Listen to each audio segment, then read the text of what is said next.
রাজধানীর বাংলা মোটরে অনুষ্ঠিত জুলাই সনদ বাস্তবায়নে গণপরিষদ নির্বাচক শীর্ষক আলোচনা সভায় বিএনপির ভারপ্রাপ্ত চেয়ারম্যান তারেক রহমানের উদ্দেশ্যে সরাসরি ইঙ্গিত করে তীব্র মন্তব্য করেছেন জাতীয় নাগরিক পার্টি এনসিপির মুখ্য সমন্বয়ক নাসির উদ্দিন পাটোয়ারি।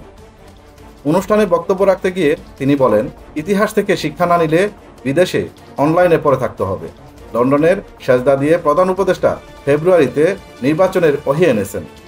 দেশের সংকট সমাধানের একমাত্র উপায় হলো গণপরিষদ নির্বাচন এবং সেই নির্বাচন অবশ্যই জাতীয় নির্বাচনের আগে অনুষ্ঠিত হতে হবে।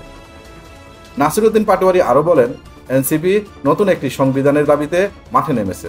দলের অনেক নেতার মন্ত্রী হওয়ার সুযোগ থাকলেও তারা জনগণের অধিকার আদায়ের লড়াইয়ে চালিয়ে যেতে বদ্ধপরিকর। ভারতের প্রসঙ্গ টেনে তিনি অভিযোগ করেন, ভারত জাতীয়তাবাদী ব্যানারের আড়ালে ষড়যন্ত্রে লিপ্ত থাকতে পারে। একই সঙ্গে তিনি ঘোষণা দেন, আমার বিরুদ্ধে যদি দুর্নীতির অভিযোগ প্রমাণিত হয় তবে আমি আর জনসম্মুখে আসব না।